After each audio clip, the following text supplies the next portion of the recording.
And so, sorry, bear with us. We usually have a slightly better setup. I think I said this on the last session that we had that in lockdown, the lighting's not quite as good, and neither is the technical setup. So we're based in Sydney and we're still in sort of full lockdown procedures. I think for most people around the country, in fact, the same still applies. So we're not unique, even though we like to think we're special in Sydney. We're not that unique at the moment. I think most of the country's sort of in various ways under some sort of a restriction. So I'm just going to hang on another minute and let a few more people come through, and then we'll really kick off and get started. So just all right, so as everyone settles in, I think we've sort of got a good quorum here to get going.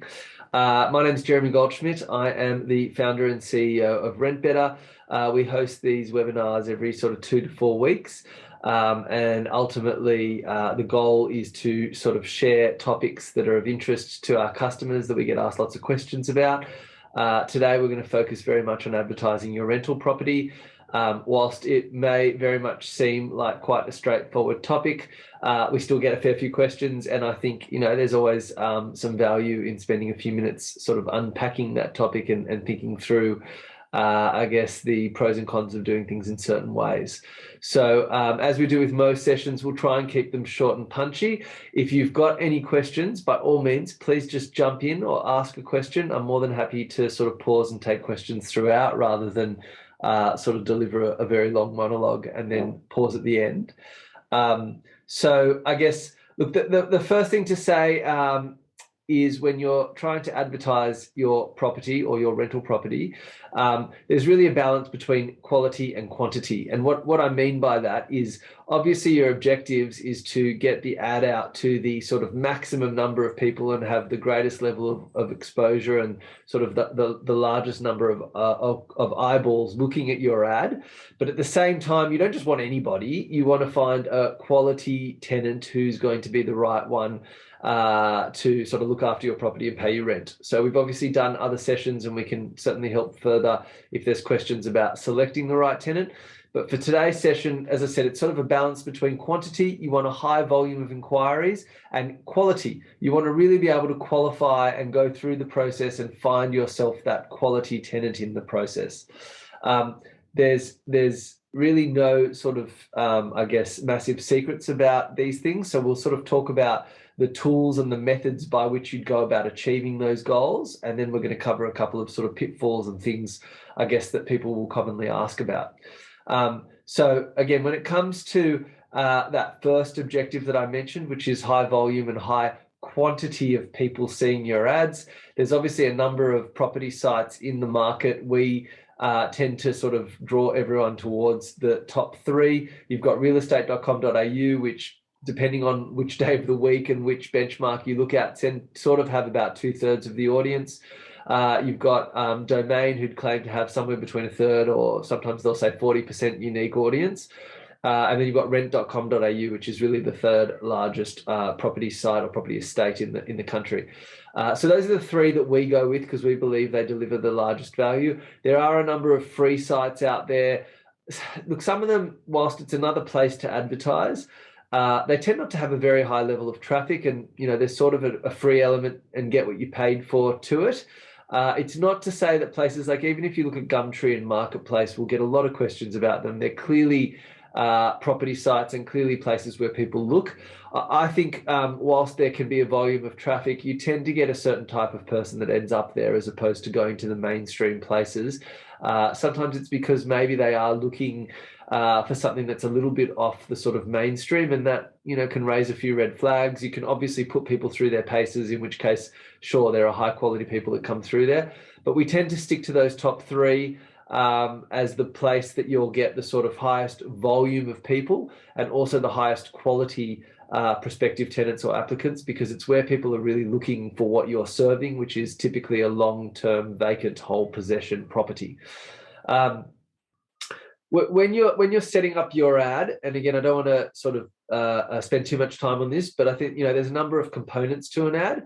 There's clearly what we call sort of the main dimensions, which is, bedrooms, bathrooms, the price per week, the bond, any of the sort of major features. And they're kind of more sort of, I'd sort of say searchable criteria, right? They're one-off answers. There's kind of either a yes, no, or a very specific a numeric answer to it.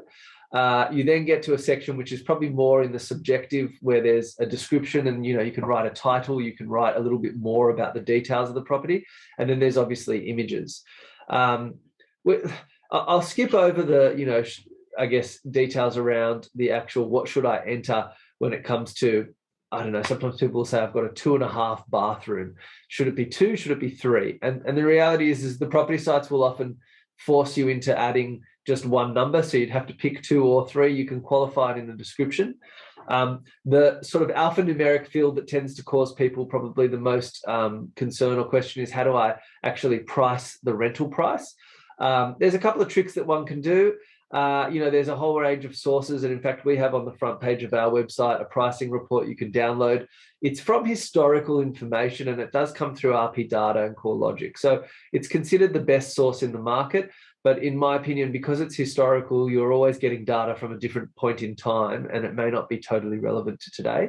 So often what we'll say when it comes to pricing, rental properties, whilst each one's unique and everybody's property is special, there tends to be a pretty big market for these things. So it pays to go and look, whether it's a domain, real estate, rent, and just put in some very narrow search criteria. So if you're a 3-bedroom unit in this suburb, I would put in that criteria, and I would literally go through a bunch of the properties that are available and find a couple that you think are sort of superior to your property, and what are they priced at?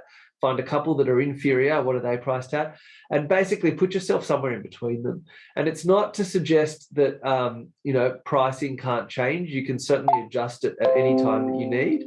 But the point is that, price tends to be a really big driver of that first measure, which is the quantity of applicants. And it's people are quite sensitive to it. If there's an oversupply of properties in a given area, what will happen is people will search and force rank the properties by price, and they'll start with the lowest and go up. So if you're priced too high, you might miss out on certain things.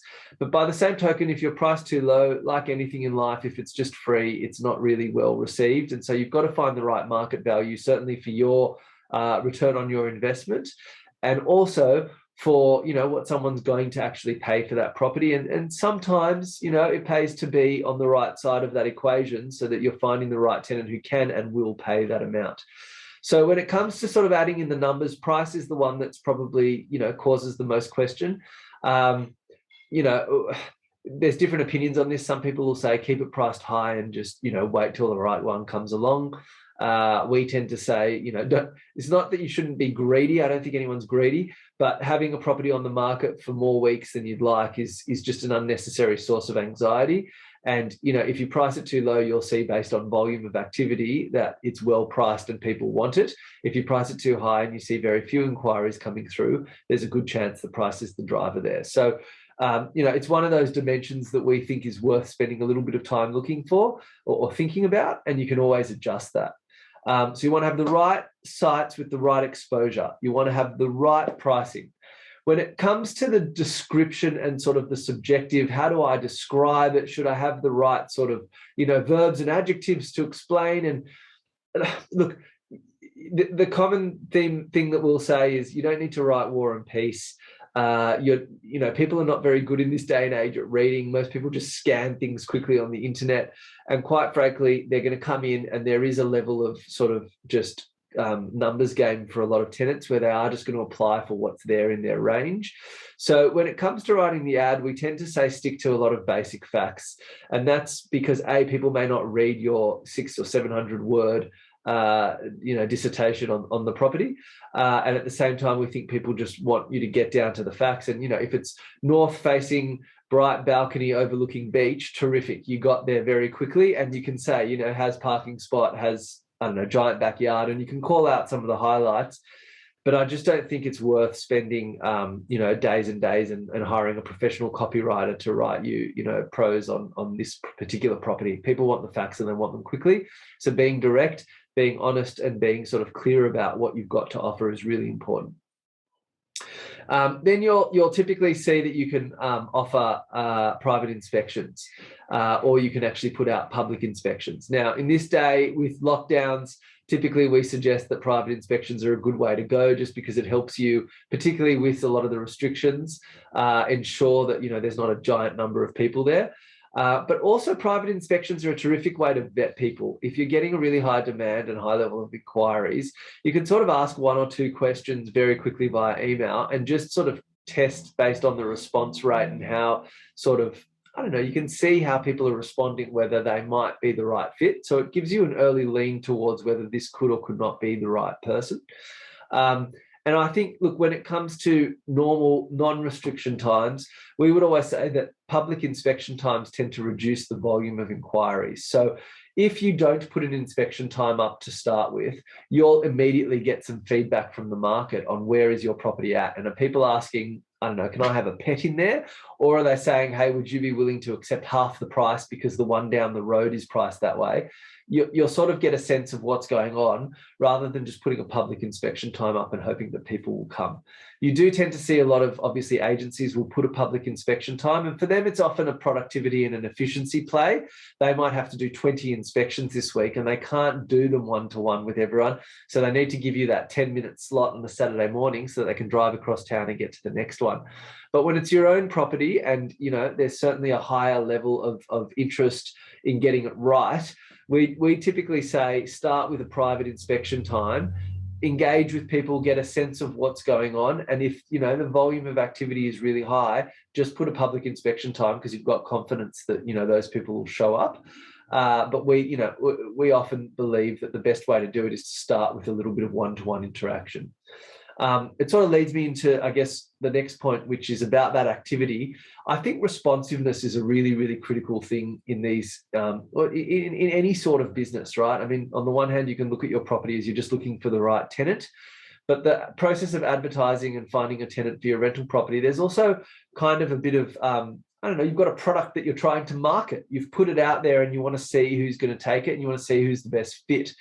And so I think in the same way that we would say, test people's responses to your email, there's also a two-way street here. The tenant might be testing you a little bit. And if they send an inquiry and it takes you 2 weeks to get back to them, there's a good chance that you've sort of either lost that lead because they've gone elsewhere, or the general feeling is, you finally had time for me. Was I your 35th prospect, and what went wrong with all the others, if that's the case?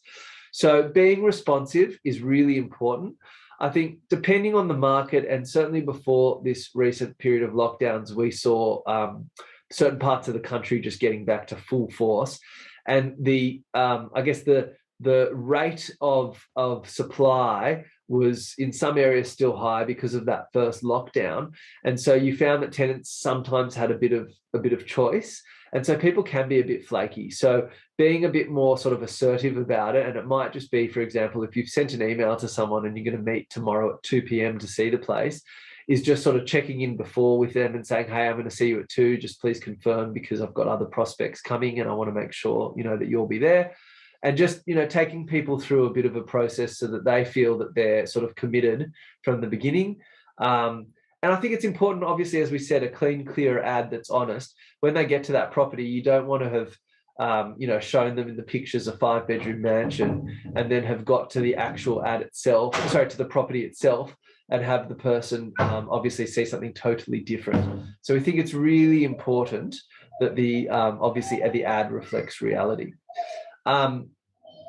I've just touched on photos, so I'm going to say something about that quickly.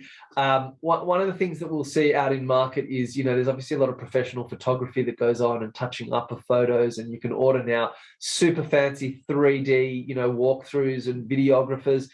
Now, whilst it is very much a nice, fancy new way of showing people something, we really get a lot of feedback from people that no one's ever going to sign a lease without really having seen the property. There are cases where it does happen, so I'd be silly to say never. But traditionally, if you're a tenant, and I'm sure everyone on this webinar or this session can agree, you'd want to get a feel for what it looks like in reality rather than just pictures and 3D walkthroughs. And so giving a video away, in a sense, it increases your costs and it therefore sort of increases the cost per lead, and it may not necessarily get you a better tenant.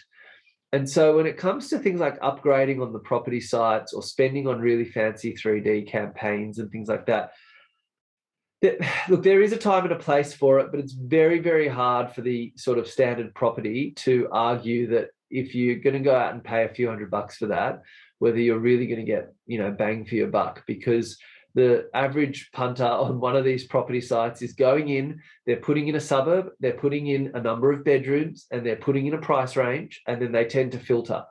And so your search criteria, or you're going to come in based on those search criteria, and really the biggest driver there, or the biggest differentiator, becomes price. So having really fancy additions on, virtual reality, it doesn't always sway people. And maybe the world will change, and in some time from now, I'll find myself saying, no, you don't need to go to a physical inspection anymore. We're only doing virtual.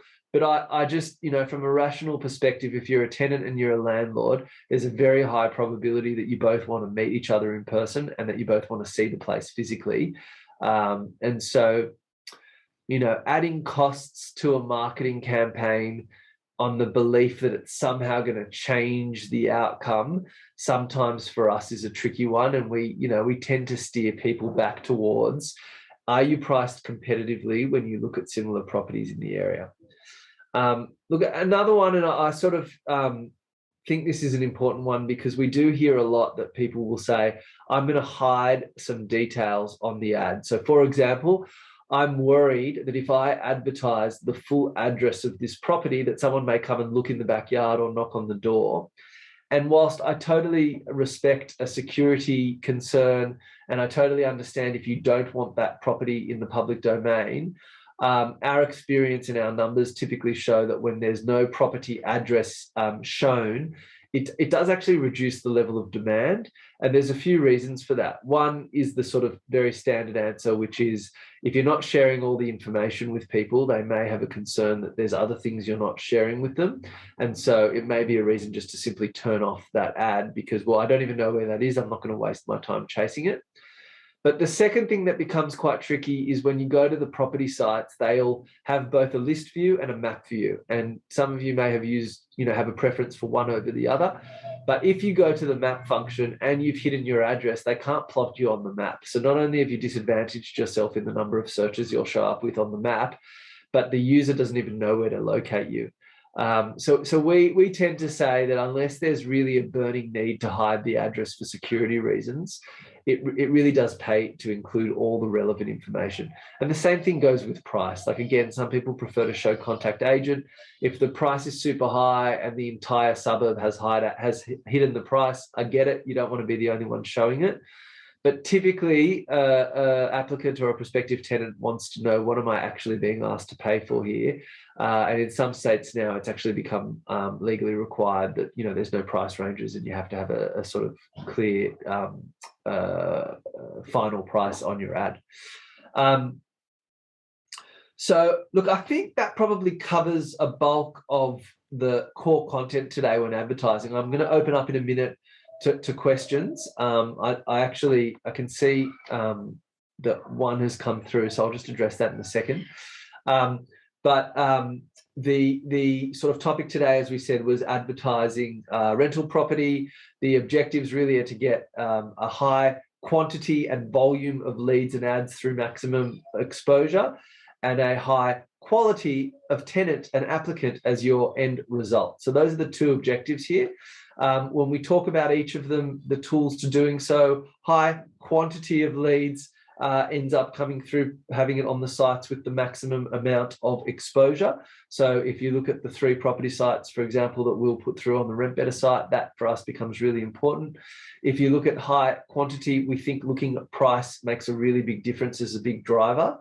And if you look at high quality, we think being super responsive, having a clean and clear ad that does the right things, being able to sort of, have private inspections and engage with people, and not hiding information tends to lead to the right sort of quality tenant. So I'm just going to pause there because if there's any specific questions, I'm happy to address them. The one question that I can see come through, which is a very good one, is what's the sort of typical period for ads? And it's always look, it's a really good question, and it's always a really hard one for us to answer, because obviously every property, every location, every time of year, every pandemic and every lockdown is very, very different. So there really is no single standard answer. And if I gave an average, for example, I'm already wrong, because your property is not an average property. But we, within the Rent Better team, will have some sort of rules of thumb and things that we expect to see based on the large volume of properties that come through the platform. And typically what we would expect is a property on platform before it finds tenants somewhere between the 2 to 4 week period. There's always obviously exceptions to that. We do see, some properties will come through and in 24 hours, there's just been a huge demand and the volume of applications is almost overwhelming. And you're able to sort of lock in someone straight away. But sometimes, and if you're a rural property or you're in an area where it's super competitive, it can take a bit longer than that. But just general rule of thumb for us is about 2 to 4 weeks. And in terms of volume of inquiries, we do typically see that it's somewhere between the 10 and 12 inquiry mark that people are able to actually lock in and secure a tenant. So again, rule of thumb will be different every time. But I think that when you're looking at inquiry volumes, that's sort of where you want to get to. It, of course, only takes one. And sometimes I know, and we see it, and we'll get amazing feedback about this, that, it went up, the ad went up at 3 p.m, at 4 p.m, first inquiry came through, and that happened to be the right fit. So by 6 p.m, they were done. We do see other people who like to run very structured processes where they'll keep the ad live and they'll keep the inquiries and applications going for 3 to 4 weeks, because they want the full market and the full pool of people to come through before they even make a decision. And whilst it's everyone's right to do it their way, we obviously see that moving fast and quickly is often a good outcome for people as well. Not to your detriment, not where you haven't done your right checks and found the right person, but being able to identify what it is that you're trying to do and then basically get the person into the property. There's always, a bit of a handover and turnover period. So spending too long on that process can also be a detrimental thing. Not to go into options theory, but there's usually a cost and a time value, a value associated with the time from knowing something and making the decision. So often sort of shortening that time frame is valuable to you as a landlord. If you can get someone in sooner and make the call to have them there and they're the right person, then do it. But otherwise, again, I'm going to draw it to a close and repeat it one last time. The objectives are to find a high quantity of leads and inquiries through ads and ensure that you have a quality process and find a quality tenant through a number of the tools that you'll use through the process. With that said, I'd like to thank everyone. Excuse me. I appreciate that there's lots of other activities going on. And so I'm really grateful for you all joining us today. Thank you very much.